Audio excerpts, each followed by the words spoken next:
Let's do this. We have some time. Donna Frick, she's from the NAMI in Tulsa, and is going to say a few comments and stuff to us, and then we'll just open for one last set of questions and finish. Sure. Thank you, Representative Releman. And yes, I am a NAMI board member. However, my words today are my own. They are my lived experience. And I do want to thank everyone involved in putting this together, because this is a bipartisan disease. It's a bipartisan issue. And for the sheriffs that are here today, God bless you for everything you do. Honestly, I have over the years had the opportunity to meet the sheriffs or their deputies from Osage County, Tulsa County, Craig County, Cleveland, Canadian, and Rogers County, and I've known George Brown for about 20 years. So putting that all out there, my name is Donna Frick. I am a nurse. My husband is a pharmacist. We are graduates from the University of Oklahoma. Between the two of us, we have 65 years of experience in healthcare.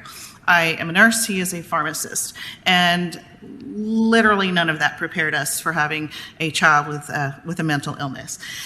You could take Kathy's story and insert, without the horrific tragedy, our son's name in place of Christian Costello. Our son in 2011 went to the University of Oklahoma, preparing to be a legacy, get an undergrad in microbiology, and attend medical school. At that time, his worst concern in life was, will I get into OU or will I have to go to OSU for medical school? Within a matter of weeks, he was hearing voices, and the downward spiral was very, very rapid. By the end of October, he was failing every single class he was enrolled in, and Taylor had never received a grade below an A in his life. So he did come home. He withdrew from college over the next 3.5 years, which is how long it took us to get an actual diagnosis. Because, as was mentioned, I believe by Kathy, anosognosia is a very real condition of schizoaffective disorder, oftentimes bipolar as well. But that does not allow them to process their illness. It does not allow them. This is not a behavioral situation.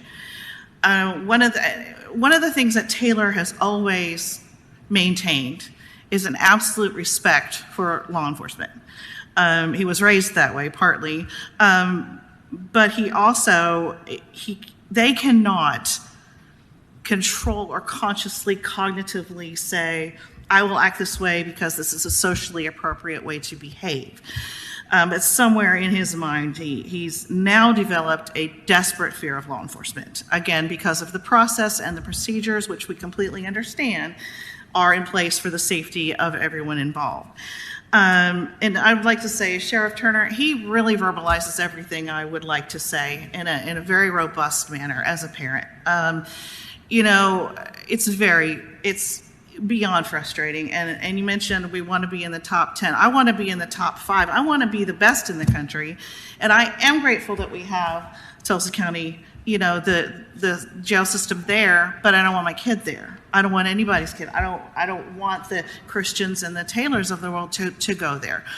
Because, and I've talked with Shelley Seibert with Tulsa PD at length about this, because she's also a board member, about how much they would like to not be doing this job anymore, because that's not what they were hired to do. That's not what they are specialized in. As far as Taylor, he was finally diagnosed in 2015. And since that time, 2015 is largely a blur, with only 1 or 2 positive things coming out of that. He was hospitalized for his first psychosis, and he's been now hospitalized 11 times.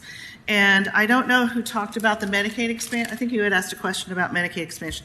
Medicaid expansion allowed for my son to receive the length of stay that he needed to be stabilized in the first place. Because without that expansion, we would not, he was finally approved a year ago. He is now on disability, and we also have guardianship of him.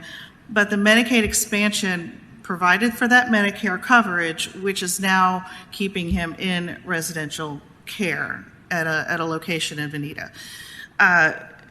It is very much a do you have insurance kind of mental illness system that we have in this state.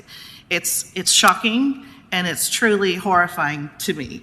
I do want to mention, on behalf of my friend whose son is now at Oklahoma State, he was present at a parade that I'm sure my law enforcement friends here know about, and many of you as well, in which a young lady by the name of Adacia Chambers ran into the crowd with her car, killing 4 people and injuring several others. Alan was injured in that event. Alan is okay, and he's now marching in the OSU marching band today. Adacia's father reached out numerous times for help, to the point that he begged for help. There have been times when I have come home to find my very intelligent, country-raised, fishing, hunting, knows how to shoot a gun, they're all legal, hiding in the back of his pickup truck, terrified of my son. And there have been opportunities that, had we not intervened when we did, and had we not gotten to safe places, that we could be the Costello family. And on that note, I really feel like you all need to take Kathy's experience and just meditate on that for a few minutes, because she shares this with you so freely as to carry on Mark's legacy, but also to advocate ferociously for mental illness care in the state of Oklahoma. We are, whoever said it, we are an embarrassment. It is truly an embarrassment, the way that we are handling this in this state. We are better than this. And one thing my husband wanted to mention, or wanted me to bring up, is, and I tell everybody this, we need more Judge Paces. We need more sheriffs that get it, and we need more people getting louder and getting more vocal about the issues, and we need more education. Kathy is always ready to go do a CIT training anytime you're ready to have her, and I'm always ready to go and speak to any group of people you'd like me to speak to about our experience. I gave you an abbreviated version. Kathy gave you an abbreviated version of their family's lived experience. It should not be a battle to get care for your child or your loved one in the state. We shouldn't have to meet Vic Regalado. We shouldn't have to meet Tim Turner. I shouldn't have to know sheriffs from 6 different counties in the state of Oklahoma. I don't want that. Fortunately, we are finally, after a 10-year battle, in a situation where we feel safe at night knowing that Taylor is not putting anyone else at risk, including himself, I would say. And we just, I just feel like, in closing, I would like to say we are all called, and I know this, I don't want to deviate off of the fact that this is a political conversation, but we're called to care for the least of these. So we need to answer that call. But thank you very much for your time. I appreciate it. Thank you very much for those comments. If you don't mind, I'll open it for one last set of questions for us before we close down. Anyone? Go ahead. Okay. Thank you, Mr. Chairman. I'd like to ask the question. We have 3 sheriffs in the room. I'd like to, from your vantage point, because you've been there and you've dealt with issues, what would it look like if we could design something that would alleviate the pressure that comes from this population? What would it look like?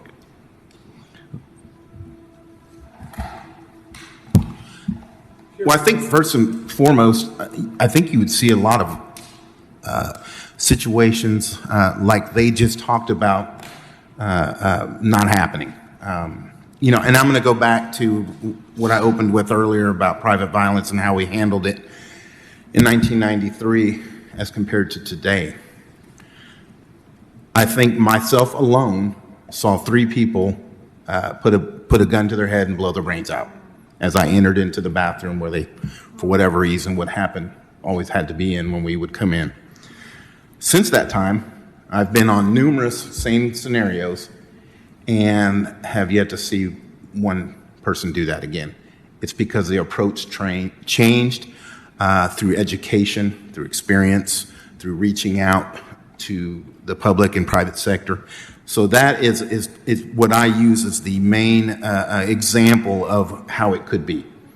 These are people now that aren't killing themselves when law enforcement forces their way in. And again, we didn't do that on purpose or as cowboys, but 1993, we had no idea how to deal with an individual like that, other than trying to save them. And that's the damnedest thing of it, is that we were trying to save them from killing themselves when we probably caused it, you know. And so, when you ask what's the difference, I think you will see an increase of lives saved. I think you will see a decrease in lawsuits and money saved for those that worry about the almighty dollar. And I think you will see a significant decrease in jail populations across the country. And those right there, and I know I'm missing some, but those right there are enough to say, let's do something about this. You know, we throw money at a lot of things except things that really count. And this is one of those things that we need to throw money at. And I will tell you, I wasn't always a mental health advocate. I grew into it. I mean, like anybody else, I was like, well, I come across quote unquote crazy people throughout my career. And something inside me, and I will tell you this is kind of a side note, but we always came across the same people as police officers. We come across and we're like, oh, that's such and he's kind of crazy, but he's harmless, until he wasn't harmless. And that's the progression that you see, and we could have stopped that had we simply known about it and know how to deal with it. So I think that's what you'll see change when we decide to start really putting this at the forefront and doing the things that need to be done. Good. Excuse me. To add to what you just Randy. said. He's got to follow up. Oh, I'm sorry. Yeah, I wanted to Representative Harden and the sheriff over here from Haskell County, your favorite sheriff, to respond to just briefly. Okay. I think Sheriff Regalo hit the nail on the head.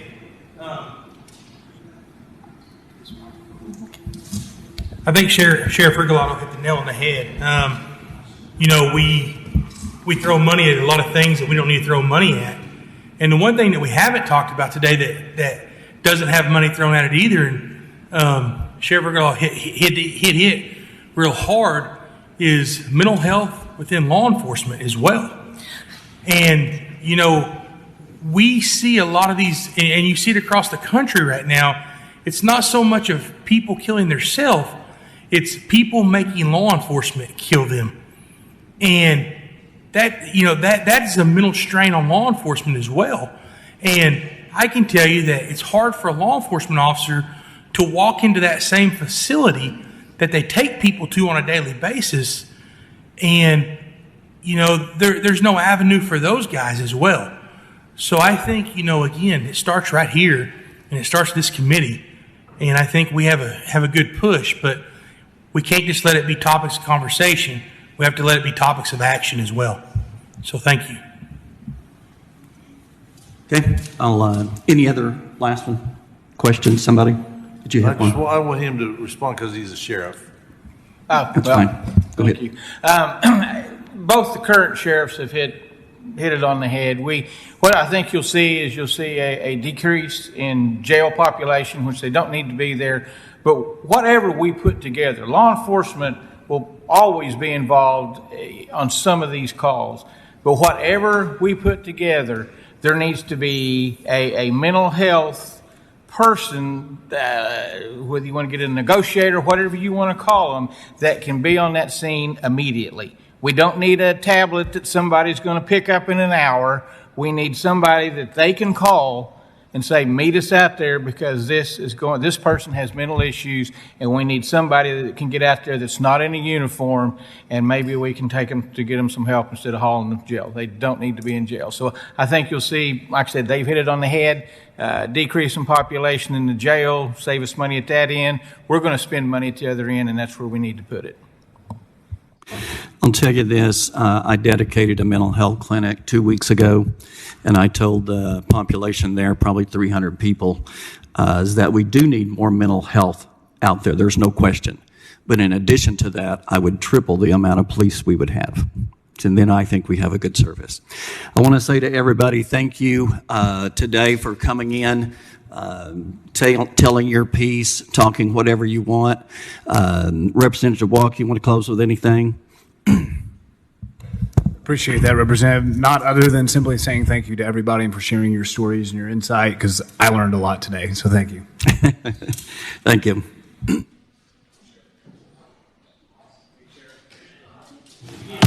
Just a reminder to the committee members, we're back Wednesday for another interim study if you can make it.